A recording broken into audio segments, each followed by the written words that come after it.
संत रामपाल जी महाराज एक ऐसे महान संत जिन्होंने अपनी सतभक्ति, तत्व ज्ञान, करुणा और सेवा के बल पर समाज में नई मिसाल कायम की है। संत रामपाल जी महाराज की अगुवाई में उनके सभी सतलोक आश्रमों से समाज कल्याण के अद्भुत कार्यों ने समाज को सुनहरे भविष्य की एक नई उम्मीद दिखाई है। संत रामपाल जी महाराज से नाम दीक्षा लेने के बाद लाखों लोगों की लाइलाज बीमारियां जैसे कैंसर, एड्स आदि ठीक हुई। संत जी के ज्ञान से प्रेरित होकर उनके अनुयायियों ने लाखों यूनिट रक्तदान किया। संत जी ने लाखों बहन बेटियों का दहेज मुक्त विवाह करवाया।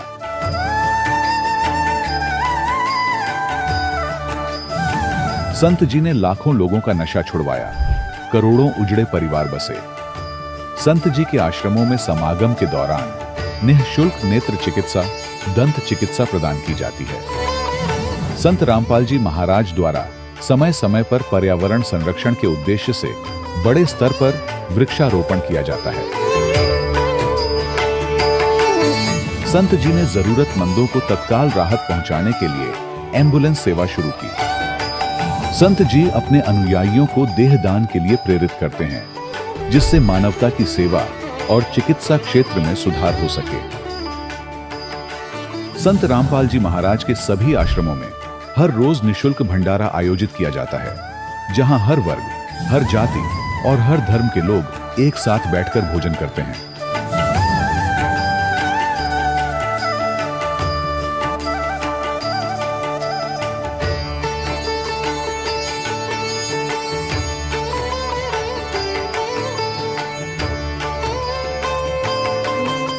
संत रामपाल जी महाराज की अन्नपूर्णा मुहिम ने गरीब और बेसहारा लोगों के जीवन में एक नई ऊर्जा और उम्मीद को जन्म दिया है।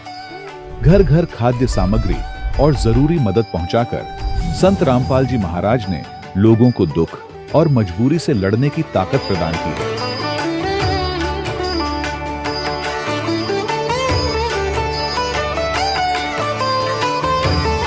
संत रामपाल जी महाराज द्वारा गरीब लोगों के लिए घर बनवाने का अद्भुत कार्य एक ऐसी मिसाल कायम कर रहा है जो सदियों सदियों संत जी की उदारता और दया भावना के तौर पर जाना जाएगा।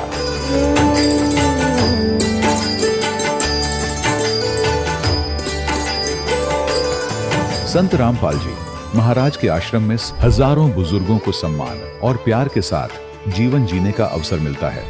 उनके खाने, रहने और स्वास्थ्य की पूरी जिम्मेदारी संत रामपाल जी महाराज उठाते हैं। अनाथ बच्चों के लिए संत रामपाल जी महाराज के सभी आश्रम किसी वरदान से कम नहीं। यहाँ उन्हें शिक्षा, संस्कार और भविष्य के लिए बेहतर अवसर प्रदान किए जाते हैं।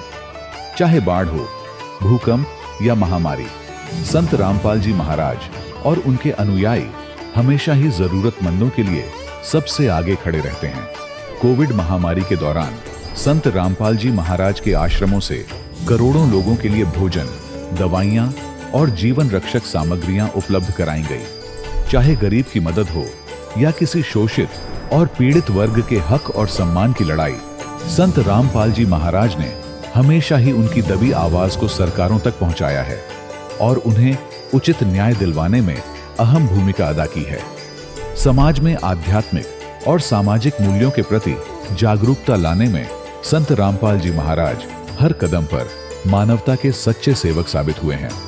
संत रामपाल जी महाराज का जीवन हमें सिखाता है कि सच्ची सेवा वही है जो निस्वार्थ भाव से की जाए।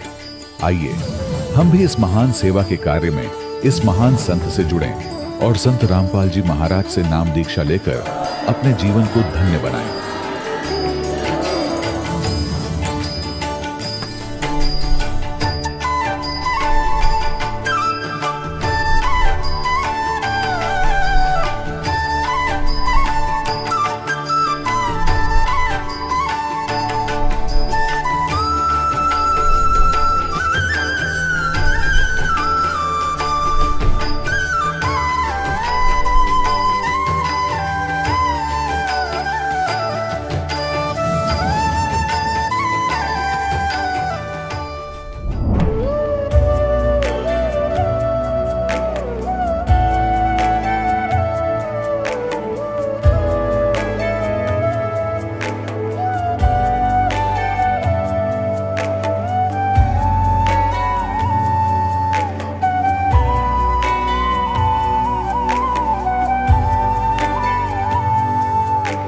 जब लग गुरु मिले न साचा, तब लग गुरु करो 10 पांचा। क्या गुरु बदल सकते हैं? क्या गुरु बदलने से पाप लगता है? आध्यात्म के इस मैदान में आखिर सही गुरु कौन है? गीता जी में वर्णित तत्वदर्शी संत कौन है? इन सभी प्रश्नों के उत्तर जानने के लिए अवश्य सुनिए जगत गुरु तत्वदर्शी संत रामपाल जी महाराज के मंगल प्रवचन। सत साहिब दर्शकों, कई बार इंसान देवी देवताओं की भक्ति, आश्रमों और मंदिरों की साधना करता है, मगर जिंदगी में दुख, बीमारी, भूत प्रेत का डर और घरेलू कलह फिर भी बने रहते हैं। दर्शकों, कुछ ऐसी ही कहानी है कुरुक्षेत्र हरियाणा के रहने वाले रघुवीर दास जी की, जिनको परिवार में कोई राहत नहीं मिली। इतनी साधनाएं करने के बावजूद भी भूत प्रेत का साया, आर्थिक नुकसान और मानसिक तनाव ही मिला। लेकिन फिर एक दिन इन्होंने संत रामपाल जी महाराज का शास्त्र प्रमाणित ज्ञान सुना, उनकी शरण में आकर नाम दीक्षा ली, तो उनके जीवन में अचानक सकारात्मक बदलाव आने लगे। भूत प्रेत की बाधा से उनका सारा डर खत्म हो गया, परिवार में शांति आई और हर कठिनाई से छुटकारा मिला। आज रघुवीर जी का कहना है कि शास्त्र आधारित सच्ची भक्ति से और सच्चे गुरु की शरण में ही सच्चा सुख, भय मुक्ति और जीवन की दिशा मिलती है। तो दर्शकों, आइए सुनते हैं रघुवीर दास जी की कहानी इन्हीं की जुबानी। सर नमस्कार। साहब जी। क्या नाम है आपका? रघुवीर दास। रघुवीर जी, कहाँ से आए हैं आप? गांव कंथला से जी। सर ये गाँव ग्रंथला कौन से स्टेट में है? ये कुलक्षेत्र जिला है जी, तहसील पे है, डाकखाना मलिकपुर है जी। संत रामपाल जी महाराज से नाम दीक्षा लेने से पहले आप क्या भक्ति साधनाएं करते थे? संत रामपाल जी महाराज से नाम लेने से पहले जी हम देवी देवताओं की भक्ति करते थे जी। हरिद्वार से कावड़े लेते थे जी, तो जैसे भी ये संसार कर रहा है ऐसे भक्ति करते थे। हमने एक बलाड़े वाले का नाम लिया हुआ था जी, तो हमारे डैडी थे जो, तो उनको अधरंग हो गया था। उनका अधरंग होने के कारण तो हमने नाम लिया, तो साल डेढ़ रखा हमने नाम। तो सर ऐसा हुआ क्या, हमको कोई लाभ नहीं मिला। हमारे डैडी भी गुजर गए, हमारे को साल डेढ़ में कोई लाभ नहीं मिला सर। क्या हुआ उसके बाद हमारे साथ ऐसा हुआ कि हम अपने घर में सो रहे थे, तो ऐसे करके हमारे को रात के 12 बजे करीब एक भूत ने हमारे को दाब लिया। क्या हुआ सर उसके बाद, तो जिस टाइम वो भूत ने हमको दाबा, 10 मिनट दाब के रखा सर। 10 मिनट के बाद वो उठ के चले गया। बाहर कुत्ते बहुत भौंके, बहुत ज़्यादा अंधेरा था, हम बाहर निकल नहीं पाए, ना हम घर फ़ोन करा, हमने किसी को नहीं बुलाया। तो हमने सोचा अगर बाहर जाएंगे तो वो मार देगा, ठीक है जी, तो हम किसी को बुलाएंगे उसको भी मार देगा। तो हम उठ के दूसरे कमरे में पड़ गए, साथ वाले में। तो सर ऐसा हुआ, जो हमने नाम ले रखा था उसका नाम सिमरन करके पड़े थे हम, तो हमारे को कोई लाभ नहीं हुआ, उसने हमारे को अटैक किया। सर आप संत रामपाल जी महाराज की शरण में आए कैसे? संत रामपाल जी महाराज की शरण में हम सर, हमारा दोस्त है प्रवीण, तो हम उनके पास गए। उनके जो ससुर हैं उन्होंने हमारे को ज्ञान समझाया था ये। तो सर वो हमारे को 1-2 बार हम उनके पास गए, तो उन्होंने हमको बोला कि आप ज्ञान समझो पहले फिर नाम लेना। तो हमने संत रामपाल जी से नाम लिया। तो उसके बाद आज जब हम नाम लेने गए आश्रम, तो सर आश्रम पहुँचे तो हमारे को ये आत्मा हमारी ऐसे हो गई, तो यहीं रुक, जब यहीं परमात्मा है, सब कुछ पूर्ण परमात्मा यहीं है।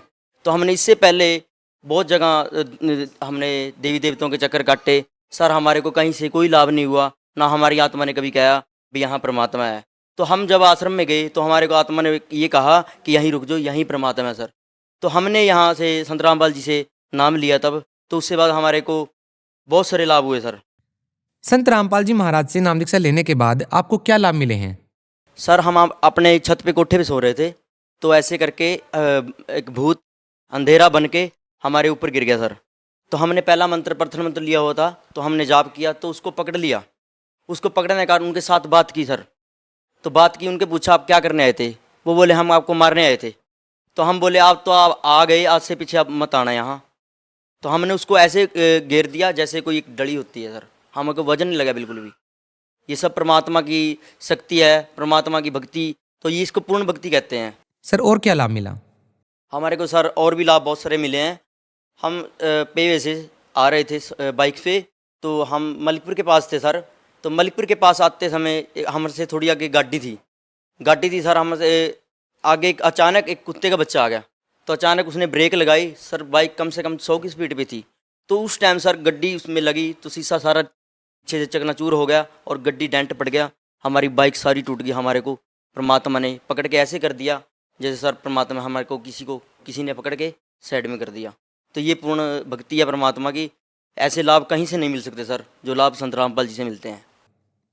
सर इतने सारे धर्मगुरु हैं हिंदुस्तान में, लोग संत रामपाल जी महाराज से ही नाम दीक्षा क्यों लें?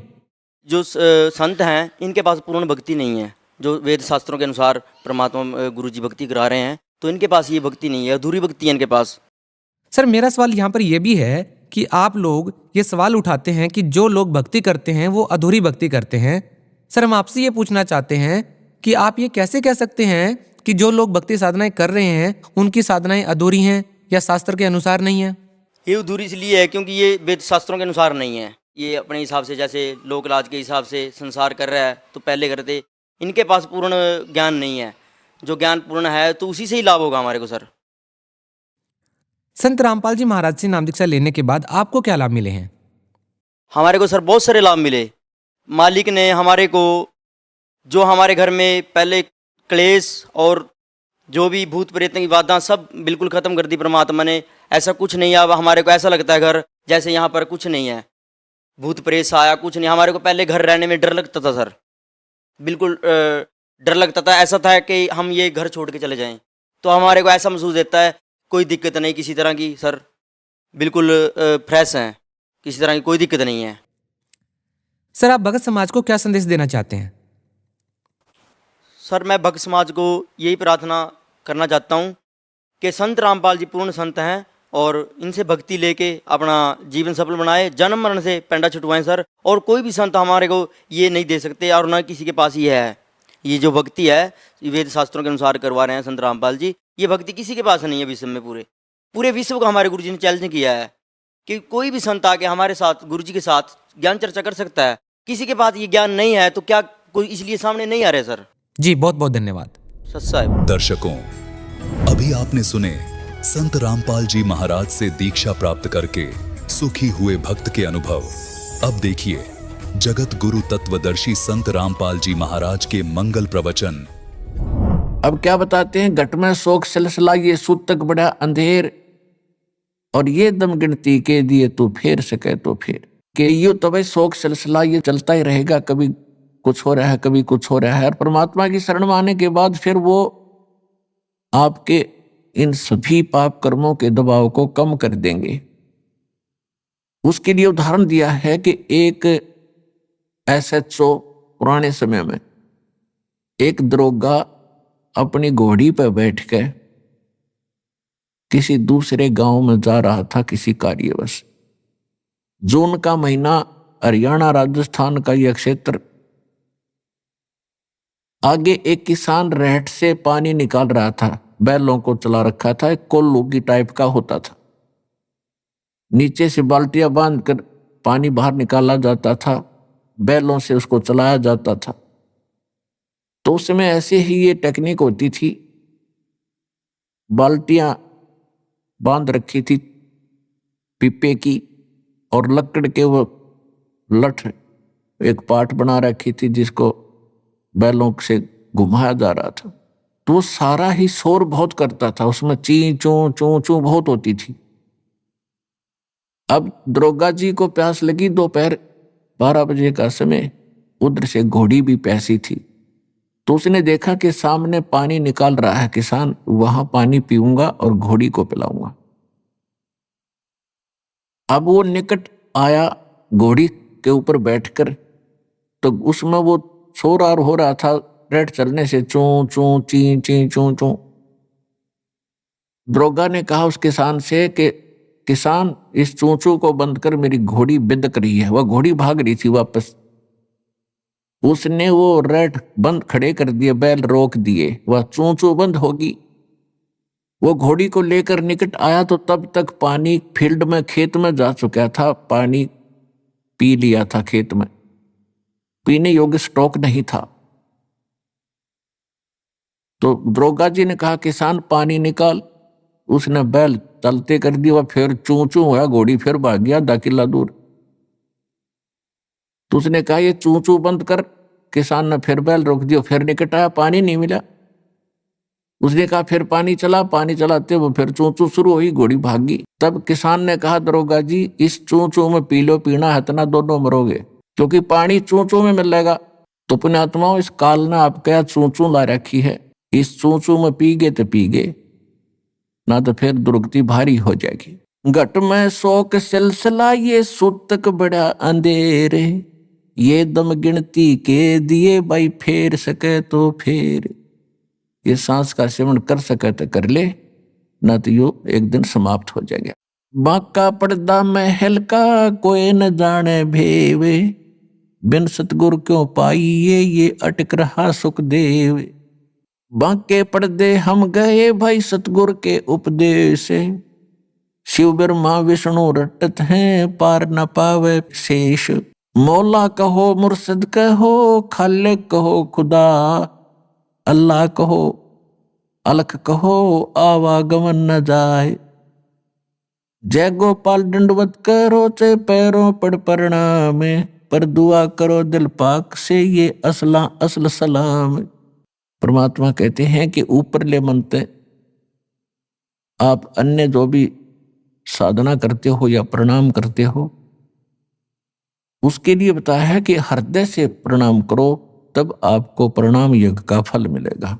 कुल का खामिंद एक है दूजा नहीं गंवारे, सबका मालिक एक है दो नहीं है, और दो कहे सो दो की फिर पकड़ा जा दरबार।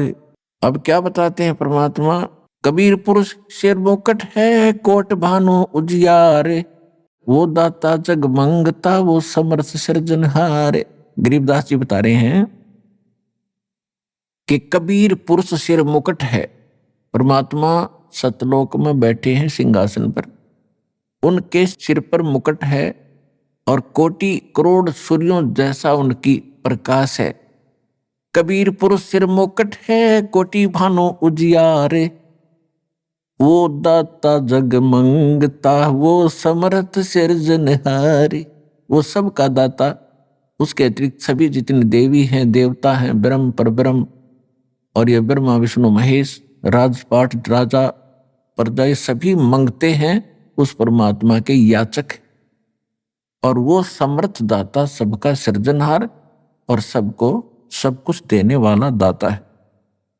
जोग जीत करुणा में ये मुनिंद्र कहो कबीर, 12 पंथ चलाई या फिर डगे बदावे धीरे। राज तपक 14 सही रपती कोट असंख्य, जा हृदय सतनाम नहीं वो राव नहीं वो रंग। अब गरीबदास जी क्या कह रहे हैं कि जिसके पास पूरी पृथ्वी का भी राज्य हो और वो भक्ति नहीं कर रहा है तो वो राजा नहीं है, वो तो एक रंक व्यक्ति है, रंक अध्यात्म मार्ग का। और उससे अधिक बताया है कि राम रटत दारिद्र भलो, दारिद्र माने निर्धन व्यक्ति, और चाहे टूटी हो घर की छान, वो सुंदर महल किस काम के, जहां भक्ति नहीं भगवान। पूरी पृथ्वी के प्रधानमंत्री राष्ट्रपति से एक मजदूर करोड़ों गुना अच्छा है उस मालिक की नजरों में जो सत भक्ति कर रहा है। वो कंगाल है, वो साहूकार है, वो भक्ति वाला। सब रावण पति रावे हैं, जक रोम रोम धुन हो, दम खाली नहीं नाम बिना छत्रपति है सोए। हम सुल्तानी नानक तारे दादू को उपदेश दिया, जात जुलाहा भेद न पाया वो काशी माहे कबीर हुआ।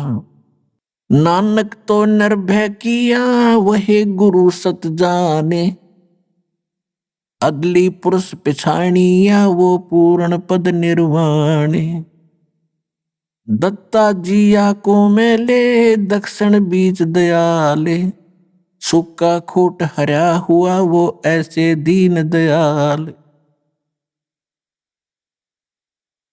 दादू को सतगुरु मेले वो देई पान की पीक, बूढ़ा बाबा जिसे कहें ये दादू की नहीं सीख।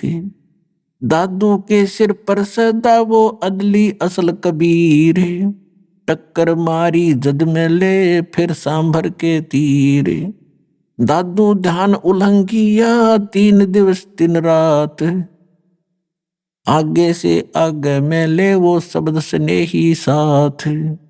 आसन असल कबीर हैं ये सबके सतगुरु एक, ब्रह्मंड 2100 समझ ले ये दूमे के सिरेख। देही को सतगुरु कहे ये सब धुंधर ज्ञान, 4 दाग आवे नहीं वाको सतगुरु जान। दादू का पिंजर पड़ा और नानक की देह, इनमें सतगुरु कौन सा हमको बड़ा संदेह। अब क्या कहते हैं गरीबदास साहिब जी बता रहे हैं परमात्मा से प्राप्त ज्ञान से कि देही को सतगुरु कहें ये सब धुंधर ज्ञान, यानी ये बॉडी जो ऊपर है इसके नीचे एक और बॉडी है सूक्ष्म शरीर। वो सूक्ष्म शरीर के अंदर हम जो भी साधना करते हैं उससे वो सूक्ष्म शरीर चार्ज होता है, और जो गुरु पद पर होते हैं सतगुरु होते हैं तो जो अंदर जो शरीर है उसमें उनकी शक्ति होती है। ऊपर के शरीर को तो ऐसा समझो जैसे सर्प कांचुली छोड़ जाता है, ये ऊपर की कांचुली है, अंदर वो सर्प अलग था। तो ये ऊपर जो बॉडी सूक्ष्म आपको दिखाई दी है जो माता पिता से हमें प्राप्त हुआ है, ये तो एक कांचुली समझ लो सर्प वाली, और इसके अंदर ओरिजिनल शरीर है वो है सतगुरु, और उस शरीर में वो शक्ति युक्त है। ऊपर से चाहे उसका 5 तत्वों का बॉडी कैसा ही लगता हो आपको, चाहिए पुराना हो, टूटा फूटा हो, काला हो, पीला हो, सफेद हो, लेकिन अंदर जो वस्तु है वो है सतगुरु जो इस बॉडी के अंदर है।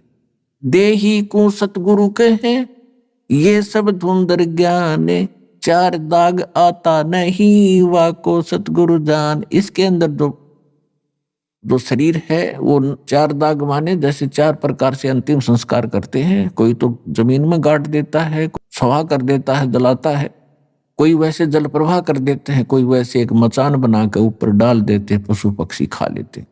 कहते हैं वो जो शरीर आपका अंदर जो शरीर सतगुरु है जो अंदर इस बॉडी में, वो है उसका शरीर, और वो उस 4 दाग में नहीं आता।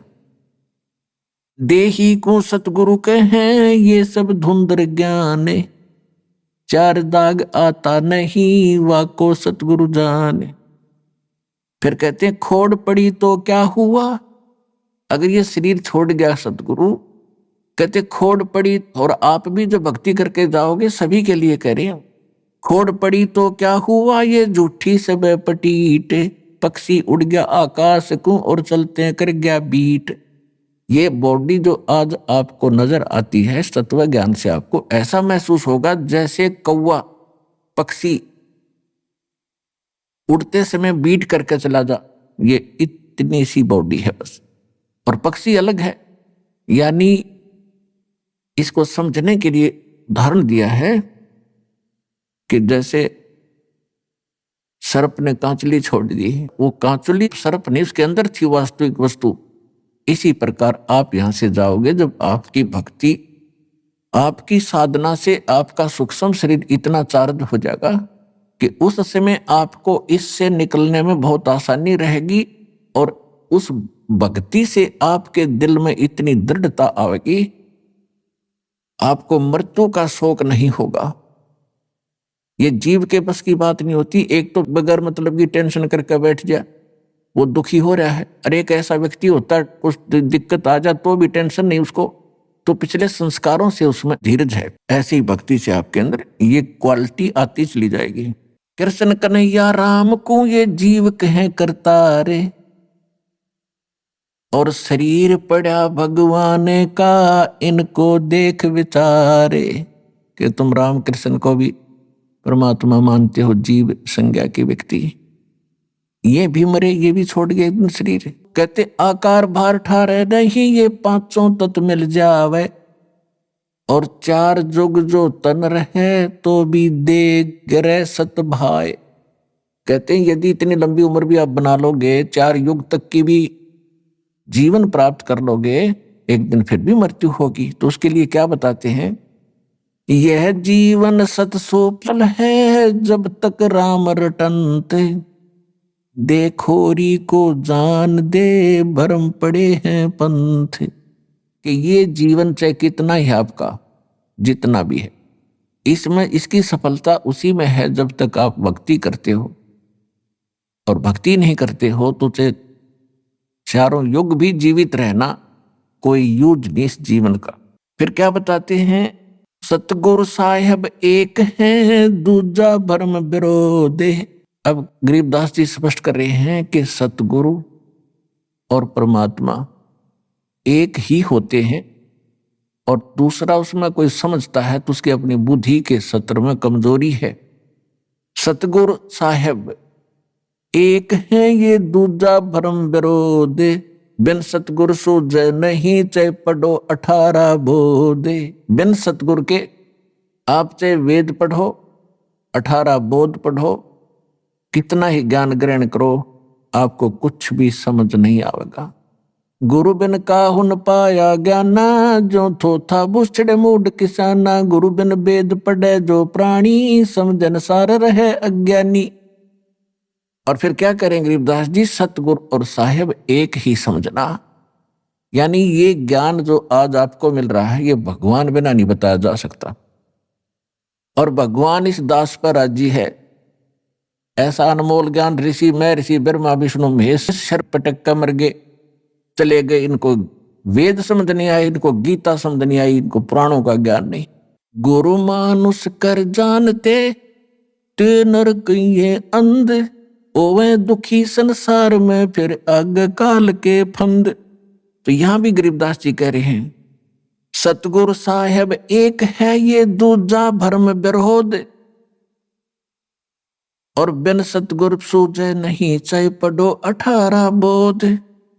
गल घोटा गुरुआ घने ये फांसी दे अड़ाए, और 12 तिलक बना के फिर जमपुर दे धकाए। अब क्या बता रहे हैं गरीबदास जी कि ये झूठे गुरु, ये गल घोटा गुरु घने कह देते हैं गुरु बदलना नहीं चाहिए, और गुरु का पद प्राप्त करके ये कोरा नकली ज्ञान देते हैं, उनके विषय में कहते हैं गल घोटा गुरु गणे, और ये फांसी दे अड़ाए, बांध देते हैं इनको कि ये मेरे शिष्य हैं, किसी और की सत्संग में नहीं सुनना है, और उनके पास ज्ञान नहीं है। तो कहते हैं 12 तिलक बना के 12 तिलक माथे के बना लेंगे, बड़ा महापुरुष और विद्वान नजर आवेगा, और कहते हैं फिर काल के लोक में धक्का दे देते तुमको गलत साधना करवा के। अब क्या बताते हैं, झूठे गुरु का नाक ले और फिर श्रवण और नैने, सतगुरु बोले साख ये दूर कर फोकट फेन। अब यहाँ गरीबदास जी थोड़ा सा सतर्क कर रहे हैं और धमका रहे हैं कि कितने नालायक आदमी हैं जो झूठे गुरु हैं, इतने अनमोल जीवन को नाश कर रहे हैं। एक श्वास, मनुष्य जीवन के एक श्वास की कीमत बताते हैं। कबीर कहता हूं कहीं जाते हूं और कहूं बजा के ढोले, श्वास जो खाली जात है भाई 3 लोक का मोले। एक मनुष्य का सांस कितना कीमत है, और ये एक मनुष्य जीवन को बर्बाद कर देते हैं जिसमें करोड़ों अरबों सांस जाते हैं उनके। तो कितना नाश कर दिया इन लोगों ने, कितनी हानि कर दी, तो उनको कितना दंडित करना चाहिए वो बता रहे हैं। कहते झूठे गुरु को झटक दे और शेष स्वामी को फूके, या मैं दोष जरा नहीं शब्द कहा हमको के।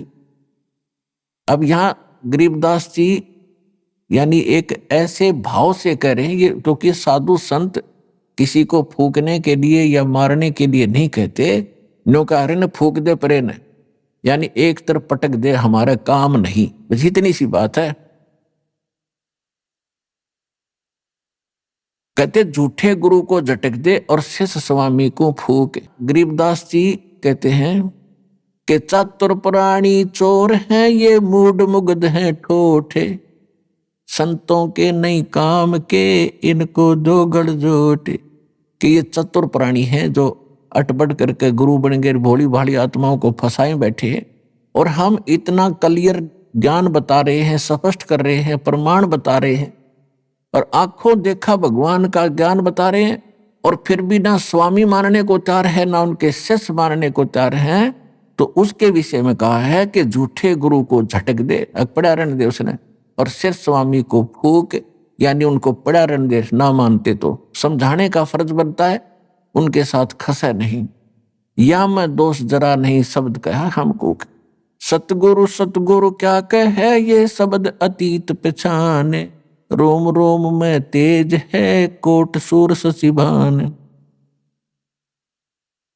गरीबदास जी कहते हैं झूठे गुरु का नित्र लावे और घरते काट घसीटे, और या के पीटे पाप नहीं है उसने निश्चय पीटे। पीटन का अर्थ है कि उसको स्वीकार नहीं करे, उसकी बातों में नहीं आवे, और उसको फिर घर पे आने से भी विरोध करे कि बस बतेरे दिन आपने हमारा नाश कर लिया, खाना खाओ और जाओ। इतना सा उसके साथ लगाव रखे। अब सूक्ष्म वेद के अंदर आगे क्या बताते हैं, गरीबदास जी बता रहे हैं कि जो सूक्ष्म वेद में जो ज्ञान दिया है कि भाई ये काम करण के हैं और ये करण के नहीं हैं, एक बैदे का अंग है गरीबदास जी महाराज का। उसमें क्या बताया है कि जो इस प्रकार के साधक हैं वो अपना जीवन व्यर्थ कर रहे हैं। कैसे? सट दर्शन सट बेख कहाँ में, बहुविध दोनों दार मचावे, ये तीर्थ व्रत करत तरबीता, वेद पुराण पढ़त है गीता। सट दर्शन ये 6 प्रकार के भेख हैं, जैसे कोई वैष्णव, कोई नाथ, कोई कनपाड़ा नाथ, कोई सन्यासी, गिरिपुरी। कहते हैं इनको अगर आप देखोगे, जनसाधारण इनकी क्रियाओं को देखता है तो बड़ा आकर्षित होता है और ये सोचता है भी महापुरुष पड़ा है। कैसे? जैसे गर्मियों के दिनों में 5 धूने लगाकर बीच में बैठ जाता राख लपेट के, आदमी तो इन्हों समझा भी महात्मा के कमाल है। तो और फिर सर्दियों के दिनों में एक टपाई के ऊपर एक मटका रखेंगे, उसमें सैकड़ों खुराक बना लेंगे, उसमें पानी डालने जाएंगे और नीचे बैठ जाएगा। पो के महीने में, जनवरी के महीने में आम आदमी तो वैसे ठुठ रहे, स्वेटर जर्सी पहने हुए भी सर्दी लग रही है और वो बैठा उस ठंड में नीचे। तो आम आदमी ने सोचा भी महात्माएं पड़ा है। परमात्मा कहते डंब करें डूंगर चढ़े, ये अंतर छिन्नी झूले, जग जाने बंदगी करें, ये बोवें सूल बबूल। ये तो डले ढोरे। अब क्या बताते हैं? सट दर्शन सट बेख कहाँ में, बहुविध दोनों धार मचावे, तीर्थ व्रत करें तरबीता, ये वेद पुराण पढ़त है गीता। वेद पढ़े, पुराण पढ़े और गीता, और क्या कहेगा पता नहीं इनको। अब संस्कृत में घोट लिया, आरती की तरह बोल दिया, श्रोता अशिक्षित। न सोचे महापुरुष है भाई, कमाल कर दिया इसने तो, संस्कृत बहुत आवे है। ओ हो बस क्या बात के नाम ले लो, इस तरह कक्का पता नहीं था। इस प्रकार के ड्रामाबाजी में हम मूर्ख बने रहे, क्योंकि हमें स्वयं ज्ञानी। अब दास का उद्देश्य है कि आपको पारखू बनाऊं, ऐसा विद्वान बना दूं, चाहे ब्रह्मा विष्णु महेश आ जाए यहाँ पर, वो आपसे मुंह की खा कर जाएंगे इस ज्ञान के आधार से।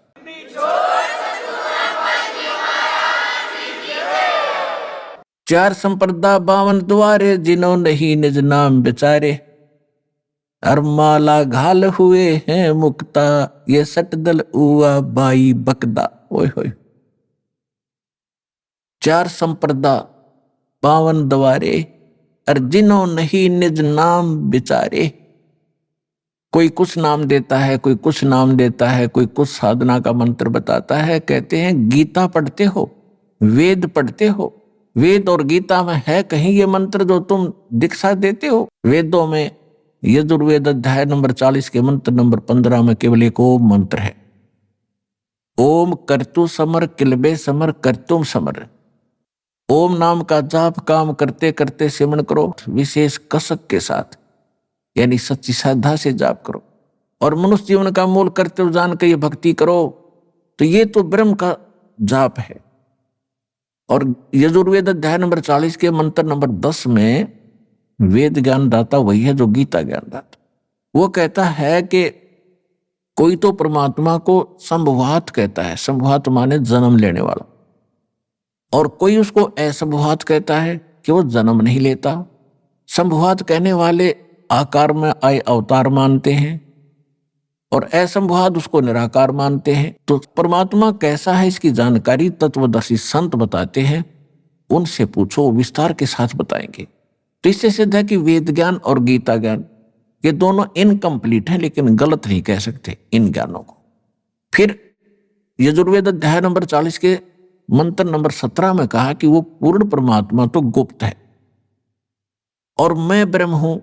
वेद ज्ञान दाता कहता है ब्रह्म लोक रूपी दिव्य आकाश में रहता हूं और मेरा एक ओम मंत्र है। तो ये बाकी मंत्र कहां से घसीट लाए ये? इसी प्रकार श्रीमद् भगवत गीता अध्याय नंबर 8 के श्लोक नंबर 13 में पूरी गीता में साधना का एक मंत्र है, ओम इति एकाक्षरम ब्रह्म विवरण माम अनुसमरण यह प्रियाति तदंदेहम सयाति परमाम गति। गीता ज्ञान दाता कहता है मुझ ब्रह्म का, क्योंकि श्री कृष्ण में प्रवेश करके ये ब्रह्म काल बोल रहा है। 11वें अध्याय के 32वें श्लोक में गीता में कहता है कि मैं काल हूं, सबको खाने के लिए आया हूं। श्री कृष्ण काल नहीं थे, उन्होंने पहले कभी काल नहीं कहा, फिर बाद में कभी अपने आप को काल नहीं कहा। श्री कृष्ण के शरीर में वो खुद बोल रहा था। तो ये कहता है मुझ ब्रह्म का केवल एक ओम मंत्र है, इसकी अंतिम सांस तक भक्ति करता हुआ जो जाता है वो मुझे इस ओम से प्राप्त होने वाली परम गति प्राप्त करता है। इसी प्रकार सूक्ष्म वेद में कहा कि नाम उठत नाम बैठत नाम सोत जागवे, नाम खाते नाम पीते नाम से ती लागवे। यानी सभी सदग्रंथ और सूक्ष्म वेद से जो साधना जिस ग्रंथ की मिलती है वो ग्रंथ वहां तक ठीक है।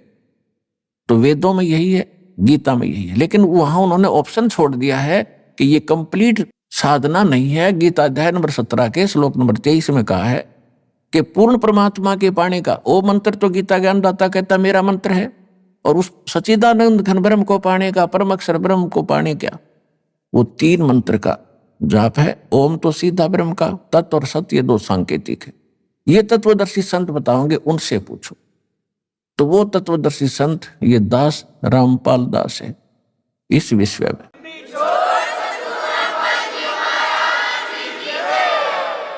अब क्या बताते हैं, सठ दर्शन सठ भेख कहावे, बहुविध दो दो धार मचावे, तीर्थ व्रत करे तर बीता, वेद पुराण पढ़त है गीता।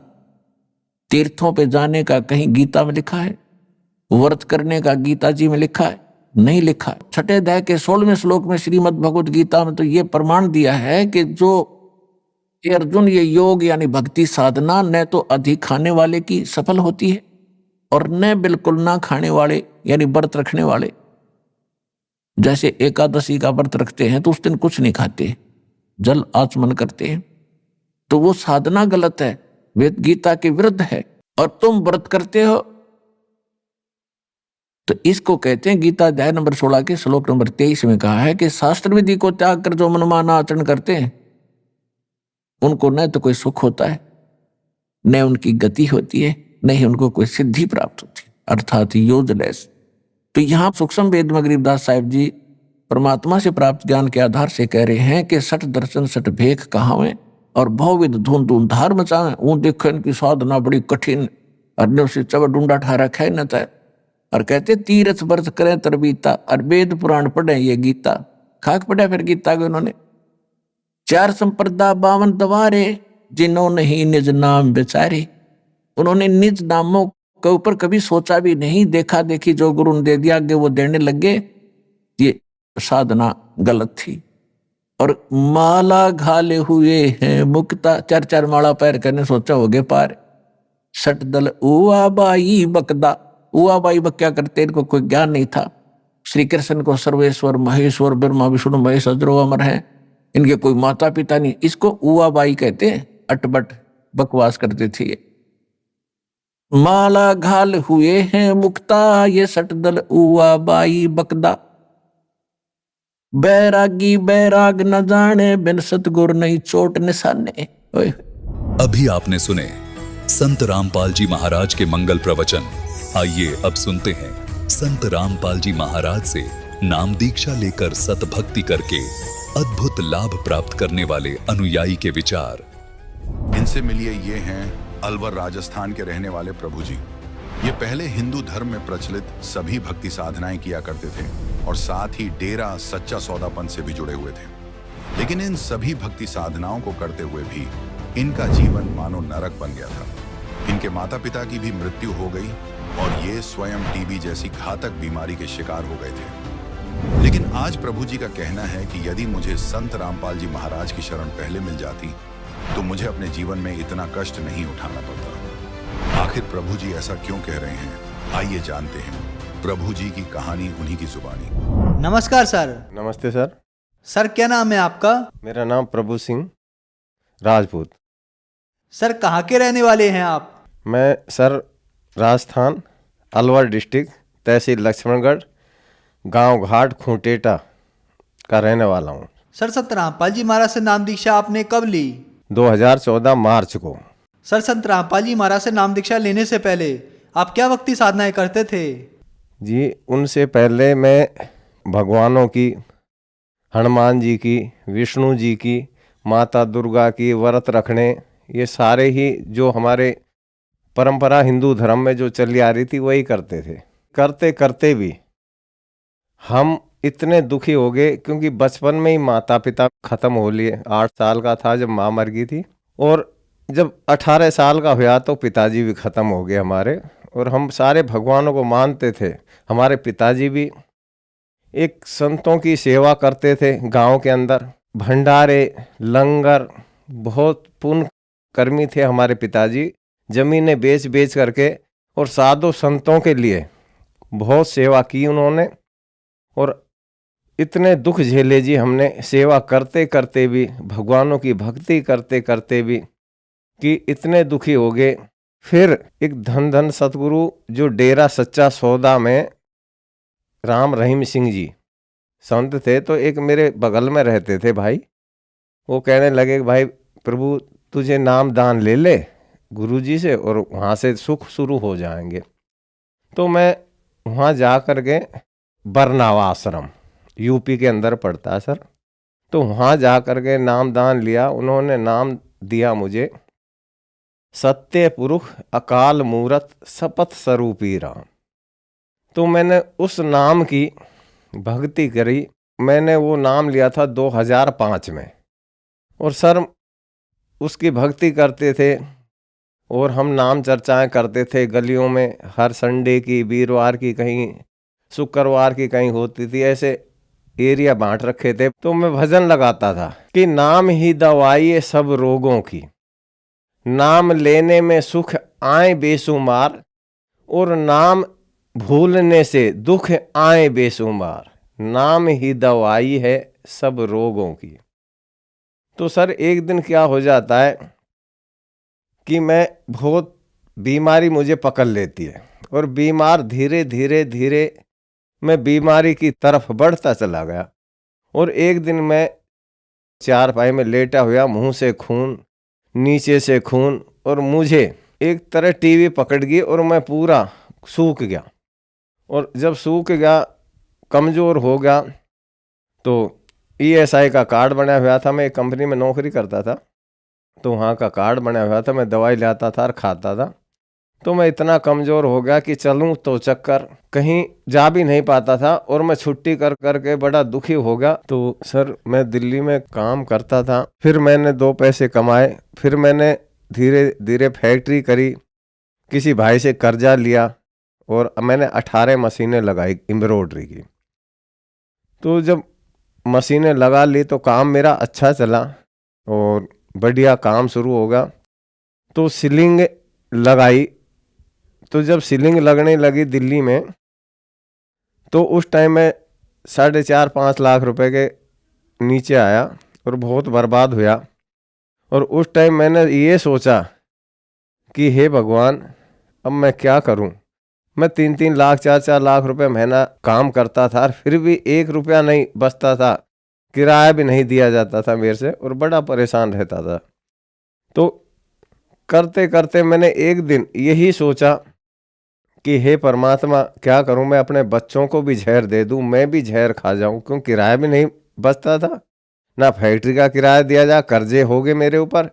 और कई बार मैंने ये सोचा था, उस टेंशन में इतना बीमार हुआ कि कई बार अरदास करता था फोटो के आगे, गुरुजी की के आगे, कि हे परमात्मा मुझे उठा ले, इससे बढ़िया। तो ये हमारे गुरुजी थे उस टाइम, डेरा सच्चा सौदा वाले राम रहीम सिंह जी, क्योंकि इतना बर्बाद होगा कि मैंने आस ही छोड़ दी। सर, आपने बताया कि आप जो साधनाएं करते थे उनसे आपको कोई लाभ नहीं मिला। जब आप 8 साल के थे तो आपकी माताजी की मृत्यु हो गई, और जब आप 18 साल के हुए तो आपके पिताजी की मृत्यु हो गई। इतने कष्ट आपने झेले। जब आप बड़े हुए तो आपने डेरा सच्चा सौदा सिरसा से नाम उपदेश लिया। नाम उपदेश लेते ही आपको टीबी जैसी भयानक बीमारी हो गई, आपके मुंह से खून आने लगा। फिर आपने फैक्ट्री लगाई, आपकी फैक्ट्री भी बर्बाद हो गई। फिर आपने सोचा आखिरकार मर जाना ही बेहतर है, आत्महत्या करने की सोची। तो सर, इन सब परेशानियों के बीच आपको संत रामपाल जी महाराज की जानकारी कहाँ से मिली? जी, संत रामपाल जी की महाराज की जानकारी, क्योंकि जब मैं बीमार था, 4 पाई पे लेटा रहता था, तो मैं पहले हमारे गुरुजी धन धन सतगुरु का मैं सत्संग देखता था, और सत्संग देखने के बाद फिर मैं आगे चला था चैनल पे। तो जब मैंने इनका देखा तो गुरुजी कहने लग रहे कि भाई ये तो सब नकली पंथ हैं और ये काल के पंथ हैं। तो मैंने, आज मालिक मुझे क्षमा करे वो परमात्मा, कि उस टाइम भगत जी मैंने संत रामपाल जी महाराज को बहुत उल्टा सीधा बोलता था सर, बहुत गलत बोला मैं, परमात्मा आज माफ करे। मैं जब टीवी देखा तो जब गुरुजी ने कहा कि सारे जितने भी पंथ हैं, जितने भी संत हैं, सब काल के पंथ हैं, तो सर मैंने बहुत उल्टा बोला। मैंने टीवी बंद करके आगे चला दिया, सत्संग नहीं देखा संत रामपाल जी महाराज का। फिर दूसरे दिन सर फिर मैंने वही अपना डेरा सच्चा सौदा गुरुजी का सत्संग देखा, राम रहीम सिंह जी का। फिर मैंने ये गुरु तो ये तो निंदा करते हैं। मैंने दूसरे दिन फिर टीवी देखा, फिर मैंने आगे टीवी चला दिया, फिर मैंने सत्संग नहीं देखा संत रामपाल जी महाराज का। फिर तीसरे दिन फिर मैंने डेरा सच्चा सौदे वाले का सत्संग देखा अपने गुरुजी का। फिर मैंने आगे जब टीवी चलाया तो फिर संत रामपाल जी महाराज ने वेद उठा रखे थे, वेद, और वेद में लिखा हुआ कि कबीर देव मुर्दों को भी जिंदा कर देते हैं। तो वही चीज मैंने जब अपनी आंखों से पढ़ा कि कबीर देव भगवान परमात्मा, तो संत रामपाल जी कह रहे कि कबीर देव मुर्दों को भी जिंदा कर देते हैं। तो मैंने एकदम में आई, कबीर देव भगवान कैसे हो सकते हैं, जब गुरुजी ने कहा रामपाल जी महाराज ने कि मुर्दों को भी जिंदा किया उन्होंने, कमाल कमाली को लोगों ने कहा कमाल कर दिया, कमाल कर दिया। तो उस बच्चे का नाम कमाल धरा, और लड़की जिंदी करी, उसका लोगों ने कहा कमाल कर दिया, उस बच्ची का नाम कमाली धरा। तो सर वो मेरे वो कुंडा मुझे बड़ा अच्छा लगा, और वो प्रमाण देखा मैंने वेद के अंदर कि वाकई में कबीर देव भगवान है। तो जब परमात्मा संत रामपाल जी ने कहा कि भाई वो जब मुर्दों को जिंदा करता है वही तो भगवान है, क्योंकि फिर मेरे भी एकदम दिमाग में आया कि बिल्कुल सही बात है कि हम कहते हैं कि ओम जय जगदीश हरे, प्रभु जय जगदीश हरे, भक्त जनों के संकट क्षण में दूर करे। कि अब मुझे संत मिले, ये हैं वाकई में, ये कोई बहुत बड़े संत हैं। तो सर मुझे पूरी रात नींद नहीं आई, और नींद नहीं आई पूरी रात, और 4 बजे तो मैं नहा करके और नई दिल्ली कैंट स्टेशन पे जा करके, और मैं एड्रेस लिख लिया था जो पट्टी आ रही थी उसमें। तो वहाँ मैं अपने टिकट ली और सीधा अपने 2 बजे में पहुँचा पैसेंजर ट्रेन से, और जा कर के मैं आश्रम में गया, और वहाँ जा कर के मैंने देखा अंदर जाके, तो भक्तों ने मेरे सामने दे दिया वो एक पर्चा था कि भगत जी नामदान जब मिलेगा पहले आप ये नियम देख लेना, ये नियम कर सकते हो तो यहाँ से भक्ति लेना, नहीं तो आप जा सकते हो। तो मैंने वो जब पर्चा पढ़ा तो मैंने देखा वाकई में ये नियम तो धन धन सतगुरु में भी देते थे, तो नियम तो हम मानते थे। लेकिन वहाँ से मेरी आदत नहीं छूटी, बीड़ी पीता था सिर्फ, बाकी तो मेरे में कोई ऐब नहीं था, सिर्फ बीड़ी जरूर पीता था और भजन गाता था मैं। तो वहाँ से जब मैंने वो पर्चा लिया, मुझे जी मैं छोड़ दूंगा, क्योंकि मैं तो बीमार हूँ, चक्कर आते हैं, चलता हूँ, उल्टी खून की आती थी, शरीर से नीचे से खून, और इतना पतला होगा, दुबला बहुत ज़्यादा।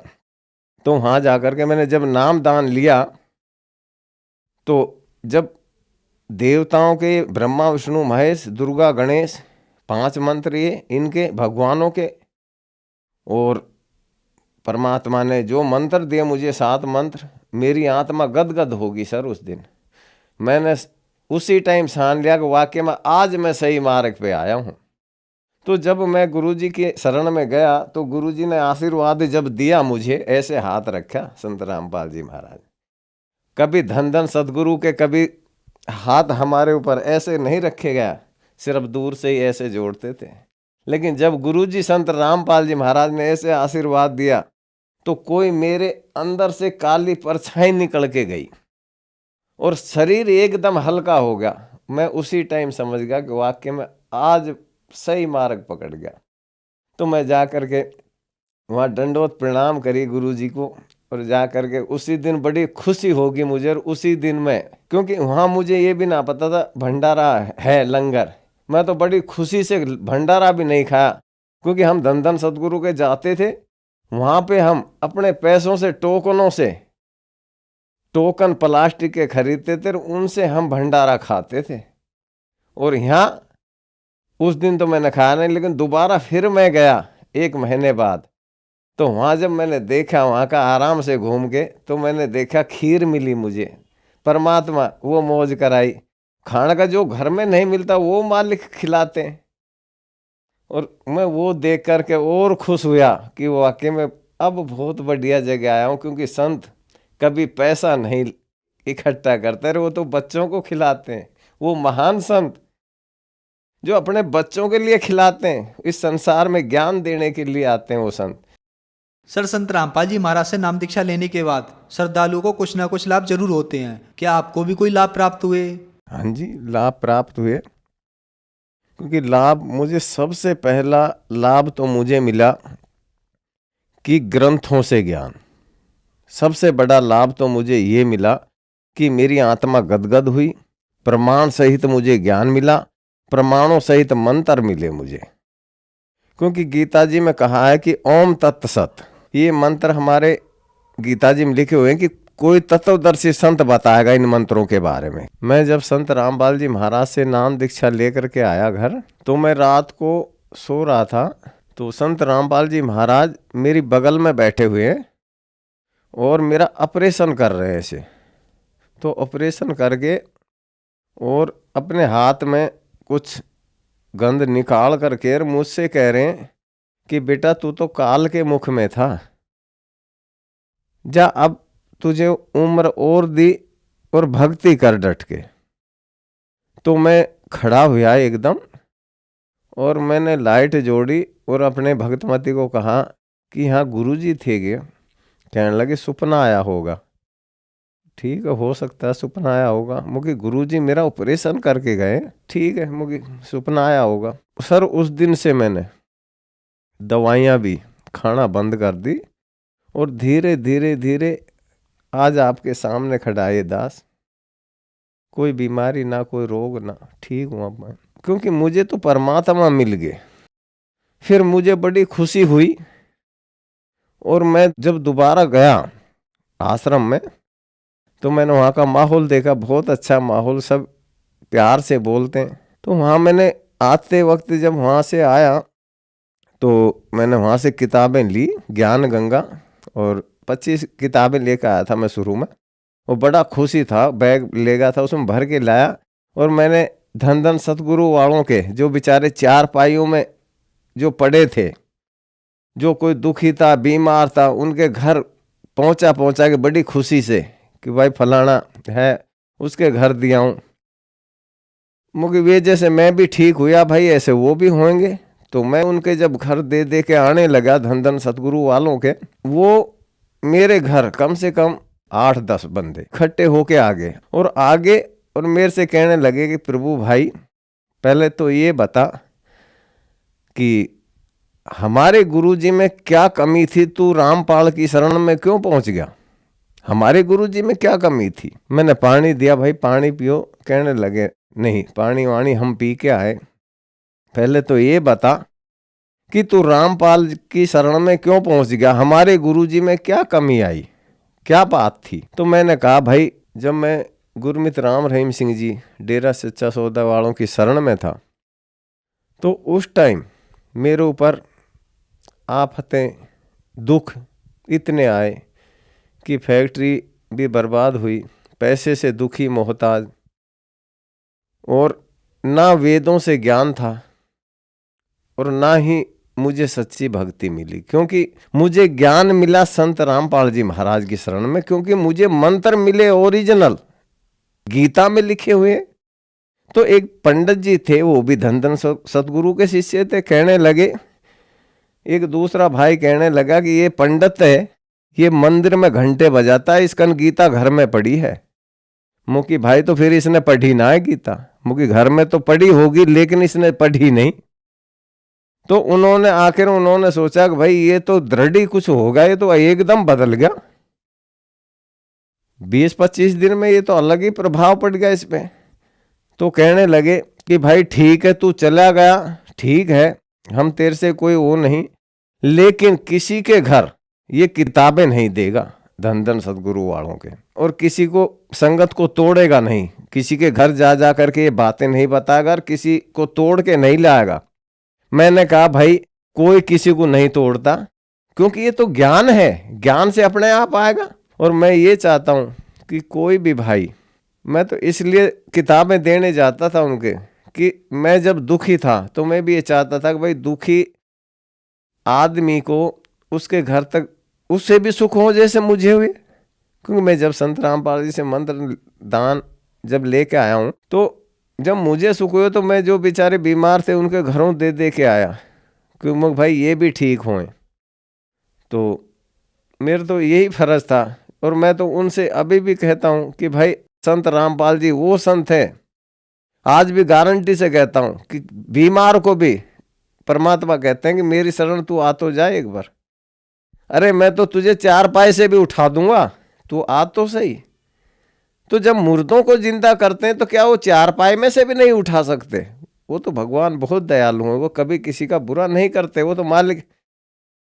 हम हिंदू धर्म में कहते हैं कि अंधों को आंख दे, कोडियों को काया, बांझों को पुत्र दे तो निर्धनों को माया।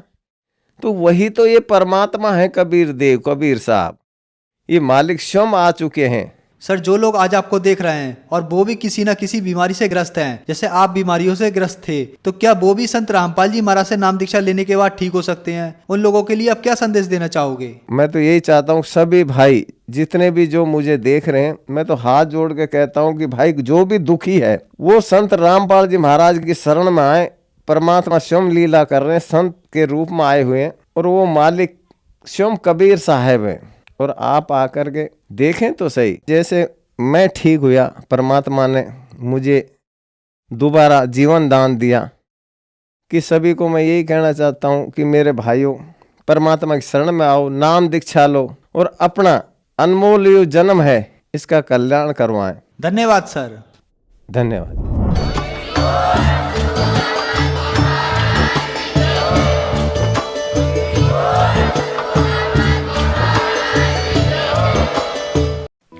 आप सुन रहे थे जगत गुरु तत्वदर्शी संत रामपाल जी महाराज के मंगल प्रवचन।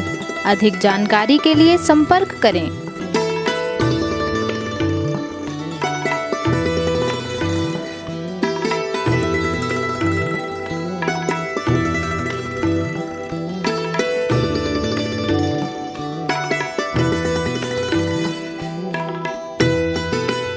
जगत गुरु तत्व तत्वदर्शी संत रामपाल जी महाराज जी के पावन सानिध्य में भक्ति की अलख जगाने तथा श्रद्धालुओं को सत्य भक्ति मार्ग का रास्ता दिखाने हेतु कनाडा के लोकप्रिय channel the TV NRI channel पर जगत गुरु तत्वदर्शी संत रामपाल जी महाराज जी के मंगल प्रवचनों का प्रसारण प्रतिदिन सुबह 7:30 बजे से 8:30 बजे तक तथा रात्रि 7:30 बजे से 8:30 बजे तक किया जा रहा है। इस सत्य भक्ति मार्ग को अपनाने के लिए अधिक से अधिक सत्संग प्रसारण देखें। इस सत्संग प्रवचन का सीधा प्रसारण संत रामपाल जी महाराज लाइव सत्संग YouTube चैनल और जगत गुरु संत रामपाल जी महाराज Facebook पेज पर भी देख सकते हैं।